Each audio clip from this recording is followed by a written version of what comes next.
think I was in 5th grade when I sang in Carnegie Hall for the first time in the National Children's Choir, which was like super exciting, just to kind of see that world. And it just kind of got bit by the bug. I did my first professional opera when I was in 6th grade. And then I just kind of continued down that road. And when it came time for college, I just was like, opera, that's what I'm doing. So I did. Hey there, high performers. This is Dr. Josh Funk. In this podcast, I will be interviewing people from the sports and business world who have experienced hardship and come out on top. Through their challenges, strategies, and mindset, I hope that it will give you the tools you need to perform for life. Hey everybody, happy you're joining us today. I am very, very excited to bring to you the regional manager of Orangetheory here in Maryland, in our backyard, Liz Overmann. Hi. Happy to have you today. Thanks for making time for us. Of course. You are deeply entrenched in the world of fitness. Yes. But you weren't necessarily deeply involved in fitness growing up. You had your passion and your energy and effort elsewhere. Talk to us a little bit about that. Sure. So I actually grew up, I'm a musician. So by trade, I started playing piano when I was 2.5. And that was just kind of my thing. And most of my parents' decisions on what I was doing as far as my extracurriculars kind of were derived from their panic of me breaking a wrist, which was like the ultimate problem, right? Yeah. If you're a pianist. So I did not do much sports growing up. I loved to be outside. I loved to, ride my bike and things like that, but no real organized sports for me growing up. And I always felt like that kind of was missing. Playing the piano is a fantastic thing. It's my outlet. I love it. But it's very much, it's a solo thing. Yeah. So the collaboration, getting together with people and building community was never something that I was really a part of growing up. So I think I always sought to seek that elsewhere.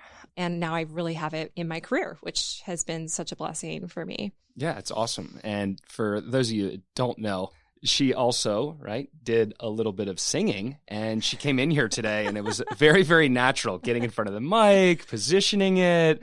At what point did piano playing also turn into, singing? Yeah. So when I was younger, I used to just kind of watch a lot of musicals and things like that, and I just fell in love with singing as well. I love to sing. My mom said I used to sing before I would actually speak when I was a little kid, and I just developed my voice naturally, started getting into choirs, and I think I was in 5th grade when I sang in Carnegie Hall for the first time in the National Children's Choir, which was like super exciting, just to kind of see that world. And it just kind of got bit by the bug. I did my first professional opera when I was in 6th grade, and then I just kind of continued down that road. And when it came time for college, I just was like, opera, that's what I'm doing.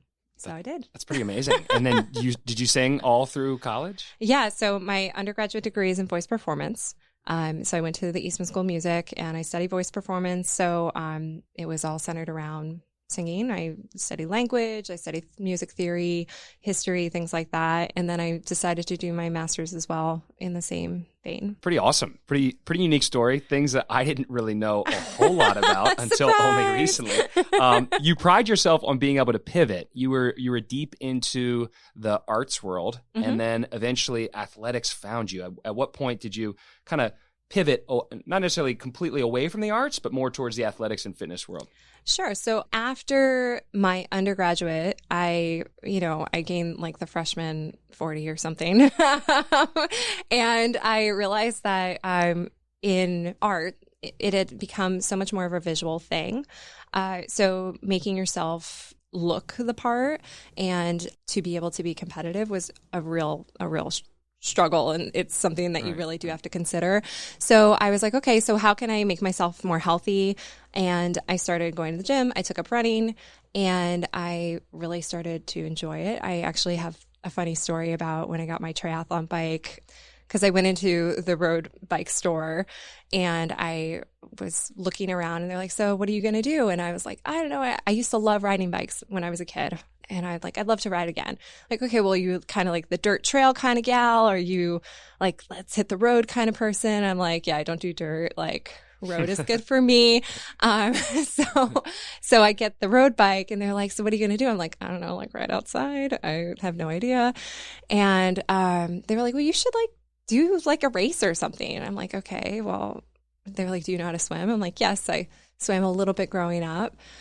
And they're like, well, why don't you do a triathlon? And I'm like, I don't know. Like at this point, I might have been like working out, quote unquote, for like 2 months. And I'm like, so I thought about it for a second. I'm like, yeah, why don't I do a triathlon? So I signed up for my first triathlon and I did it like 3 months later. So it was like insane. Oh, you. Yes. You know, when I'm all in, I'm all in, pivot, go for it. Yeah, there you go. New direction, all, yes. you know, all energy, all effort, right? Exactly. So with your triathlon, was that something that became a recurring thing throughout college, or was it a one and done? No, actually, I've done a few at this point now. Okay, so I just kind of got bit by the bug. And I guess this is a thing for me, you know, I'm a big goal-oriented person. So when I get to that finish line, there's nothing like getting there, right? Once you cross that finish line, the overwhelming feeling of accomplishment that you get is, I mean, it drives people to sign up for that next race. And for me, it drives me to like find the next obstacle and go for it. Any races coming up?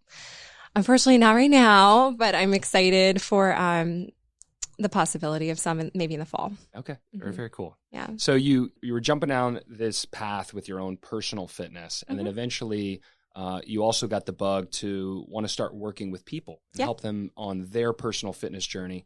At what point did that happen?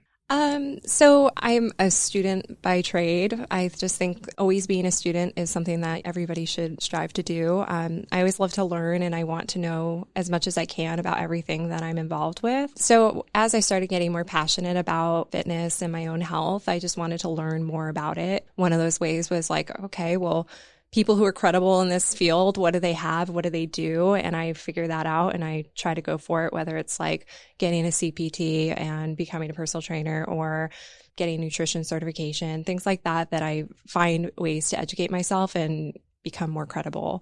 So I just kind of fell with that passion and I was like, okay, I'll find my way this way. And that's what I did. And it was pretty short after that I got started with some certifications and went from there. And then at what point did working with people one-on-one become group fitness and then eventually Orangetheory? Yeah. So I started with Orangetheory probably about 4.5 years ago.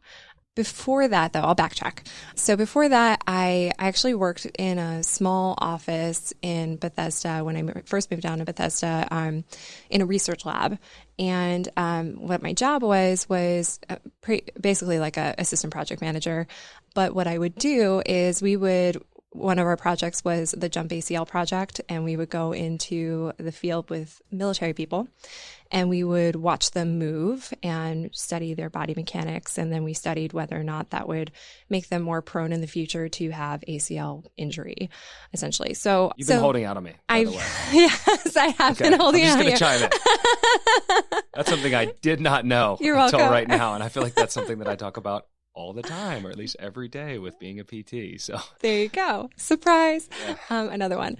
And so I started working with them, and I would go in the morning at 4:00 in the morning when they would have PT in the military, and I would go in front of the Marines and I would lead like their warm-ups and stuff like that and look at movement.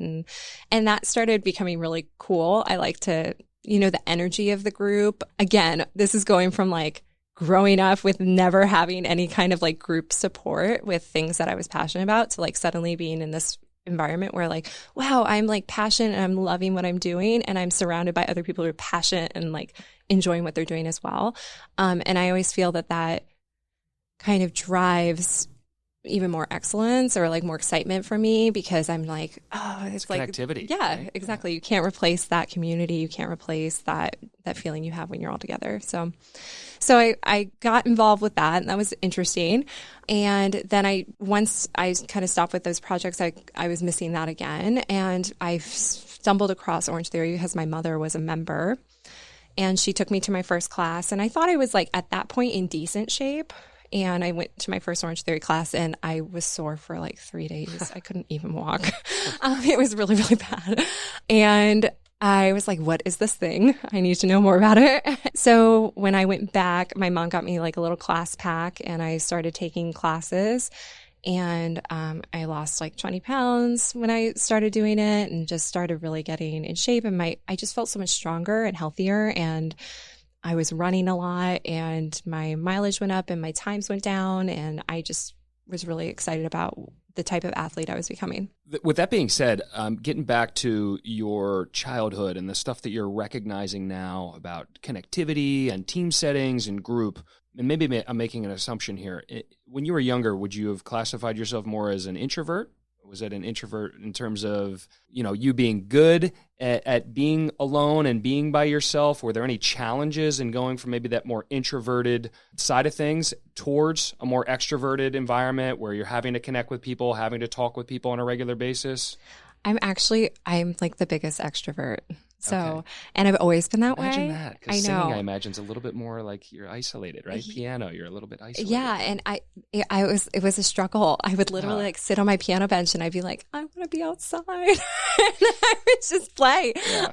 So yeah, it was always a struggle for me when I was a kid, trying to find where I could, let myself out. Got it. When I was my sport growing up was riding. Right. And so I had a little bit of a group at the barn and things like that, but I didn't have that in a sport. I always wanted a sport, and my mom was always like, it was kind of like a you'll shoot your eye out kind of thing. Got to take care of those wrists, right? Yeah. And then you're horseback riding. Like, don't you, if you fall off a horse, your wrists, that's not a concern? That wasn't a concern for some weird reason. Got it. I'll take it where I can get it. So you also brought up stuff, and I think sometimes this is a challenging conversation, especially for young females as they're going through like high school, college, being a young working female as well after college. Pounds on a scale, and then things like healthy. I know that there's more, objectivity, obviously, to weighing ourselves. There's the subjective nature of how we feel and how we appreciate how our body is adapting or adjusting to exercise. Yeah. Did you ever have any challenges there? Is that something that's relatively been easy for you? And do you have maybe any recommendations for anybody out there who is struggling with that? Sure. I've always struggled with that. So that's always, again, as someone who had a not sedentary life at all. Like I said, I used to get out as a kid, but I was never a sports kid where, I feel like a lot of you do a lot of growing when you're growing up, right? And the people who play a lot of sports, they do develop a lot of muscle, especially in their teen years, that can be helpful to them when they're a little bit older, sometimes not. But that was not the case with me. So I really did have to like come into my own. So I did struggle a lot with my weight. I was never like overweight, but I was never in quote unquote like in shape, right.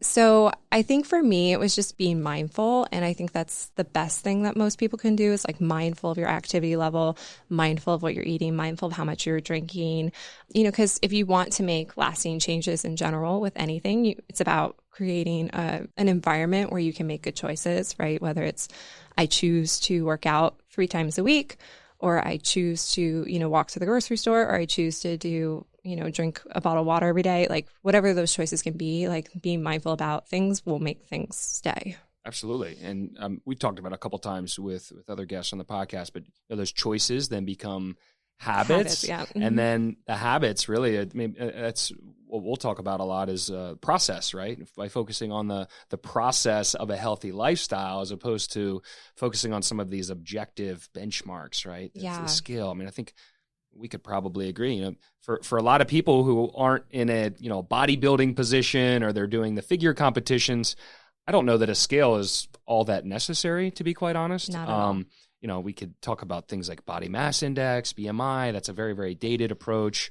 Body composition probably has its value, the overall makeup of our tissues, but the scale in itself can be very, very, very challenging for a lot of people. It's so daunting. Yeah, and it's full of bad information in a lot of ways, because it's not looking at you from the inside, right? It's looking at an objective measure of weight, right? How much does something weigh?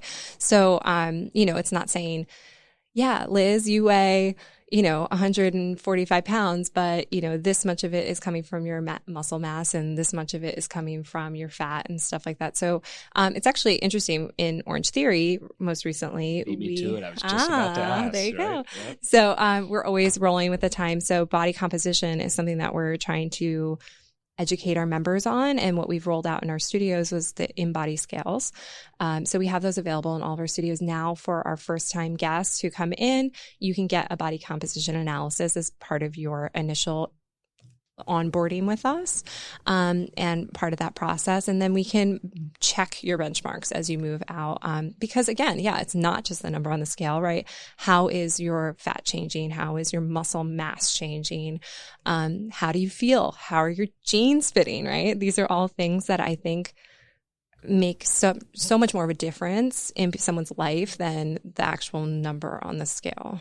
I agree. And especially for people who sometimes they'll come into a new workout routine and their weight might stay the same, but our 100%. Body comp is drastically different. Like look at the right fat-free mass, the muscle mass that you're actually putting on your body at the same time, right? Mm-hmm. People want to look more toned.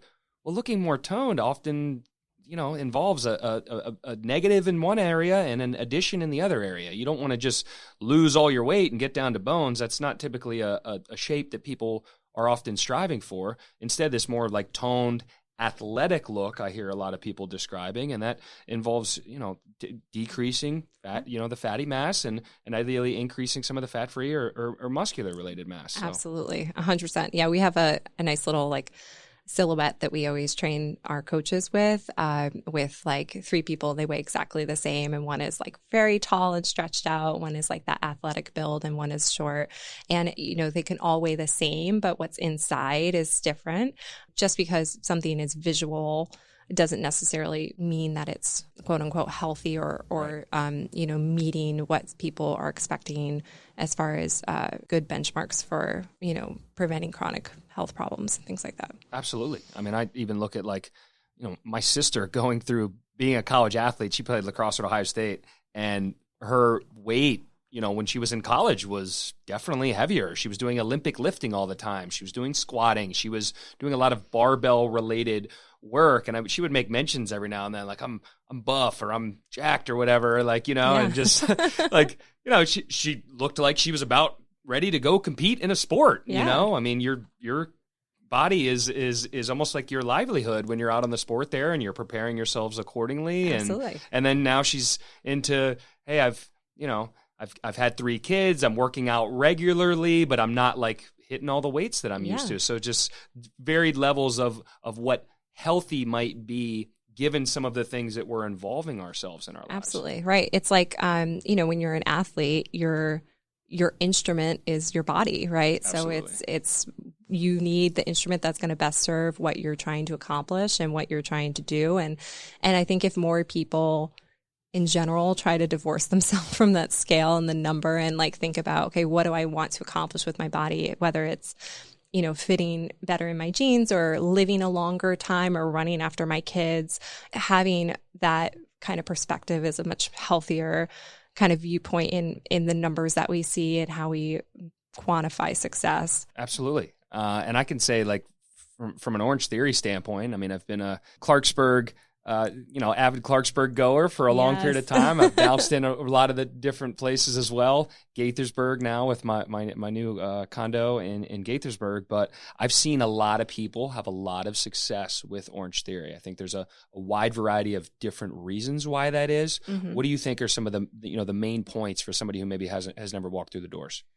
I think one of the biggest things we offer is that community. I think we have that in spades. The workout speaks for itself. This workout, I think, is one of the best workouts you can do. We pride ourselves on our workouts, the best 1 hour that you can spend. And then we offer it in a safe place. When I was talking about, finding things that you can stick to, finding a community is a great thing. And especially in this world where people are on their phones all the time, they're isolated at home, especially in today's few weeks, yes. Having a community is just so crucial. So it's a place where you can be successful. It's a place you want to come and you want to give it a shot. You have tons of support there, and there's no one but you versus you, right? It's what you come with that day and what you can accomplish that day. And I think it makes really well-rounded, healthy people. Right. And that's our mission, right? Our mission is to get more life to our members. And it definitely does that by making your heart stronger. And that's that's where we start. Yeah. And heart can go a long ways, right? Heart. Yes. I mean, we can talk about the health side of heart, but just heart in terms of feeling like you're with a bunch of people who are supporting you. I think that ties directly into just the concept of culture. I think you all do a really, really good job with hiring trainers, just having been to a wide variety of different places. I'm not sure what Orangetheory has in its hiring practices, but what do you think allows you to attract the right people? Because it's not always just about selecting the right people. We probably have to have a pretty big pool to actually attract people to begin with, to then select some of the right people. But what would you say is unique about Orangetheory in that respect? So we talk about our hiring process as an audition process, and we go through it. It's a pretty lengthy process. Why? Because we want to hire people based off of their values, because when our values as a company and our mission align with a person's values, you usually have a good recipe for success, right? If you're hiring people who don't buy into what you're trying to sell, you're going to have a much harder time on the backside. You can't really teach that. You can teach someone how to teach a squat, but you can't really teach them what that passion inside of them. So I talk about that all the time with my team. Like, I'm a very passionate individual. I look for passion in my employees as well as, our members as well. I find the people that are most successful have that passion and have that drive. It's just something we don't teach, right? Intangibles, yes. Right? I mean, those are very, very hard to teach. Talk about stuff like emotional intelligence and soft skills, and big believer that those are the things that we always need to look for first. We can always teach somebody to be better clinically. Mm-hmm. Fortunately, a lot of times too, we have a fair amount of our staff that go through an internship program. So it's much like you kind of get your trial run. Fortunately, our trial run from a medical standpoint is often much longer, anywhere between like 8 to 13 weeks. And they're working with us almost like 40-hour-a-week employees. And we really get to see, how do they work with others? What is their ability to connect? How is their language? I mean, all of these different things that you don't go to PT school for, you don't get in a CPT certification, which I think is, it's challenging. How do you tell people, hey, your ability to connect with people needs to improve a little bit more? Is that something you've had a struggle with at all, or you all just feel like it's, you've been pretty fortunate in that respect? I mean, we're fortunate because I think we've identified that early as something that we need in our employees, and if we don't see that, it's something that we don't usually move forward with. It's interesting even in other industries to see how other people hire. And I would encourage people in general, put people in an environment where you have to see them connect with others, right? See how they work well. We always ask our potential team members to come in and try our workout, right? And we watch them. It's kind of creepy, I guess. I don't know. Like, watching you work out. We're going to watch you work out. But no, I mean, we want to see how they engage with our employees and how they engage with the members, right? Because it's what they bring already, those skills and that passion that will separate us in the future. Absolutely. Having seen you work, having seen you be around others, it's no surprise that that's become very, very natural for you. Being a female in the working world sometimes has certain narratives associated with it. There's obviously certain barriers that are still in place now. I sometimes feel like the fitness world is a little bit more friendly with regards to progress, especially when it comes to females. But I can imagine you still have had some challenges when it's come to maybe life before Orangetheory, or maybe even now. You've obviously gone through multiple promotions to get to where you are now. Is there anything you can share from your experience? Oh gosh, yeah, this is like a whole can of worms. How much time do we have? Right? I know, right? So yeah, it's so hard. It's so hard. That visual aspect of the music career that I was talking about is so real. And unfortunately, I went through many, many, many audition seasons as a professional singer, hearing all sorts of things. You're too tall, you're too blonde, you're too fat, you're too this, you're too that. And they pull you apart. And that is so challenging on your psyche in general. Just like, how do you stay healthy and going forward through that? And it's interesting because after I had my daughter, this was, she was born in December of 2017. I have not sung like pretty much at all. And I do get some questions from my friends and, my colleagues who are like, why are you not singing? You need to go back to it. And I have almost no desire to go back to it at this time, mostly because I found so much more happiness in the sports world.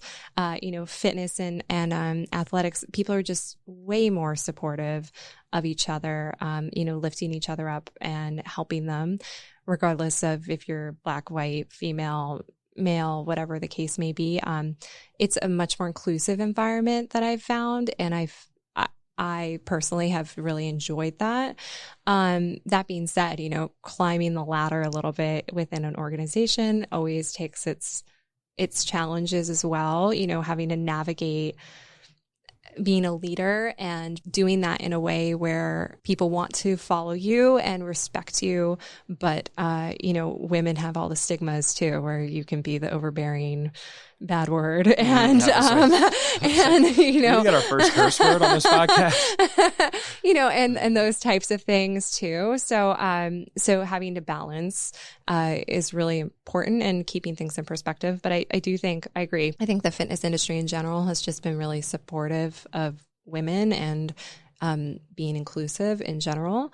So I find it a huge blessing in many ways. Yeah. And I will always, point back to like sports. I feel like as a whole, like looking at least the different sports I played growing up, we were playing different season, different sport, all of the different people that I was exposed to on a regular basis, I think gets you to a certain point where you're just like, are you on my team? Okay, we're good. Yeah. Like that's all that matters. Exactly. Like, we're on the same team. Yes. Nothing else matters. Here's our goal.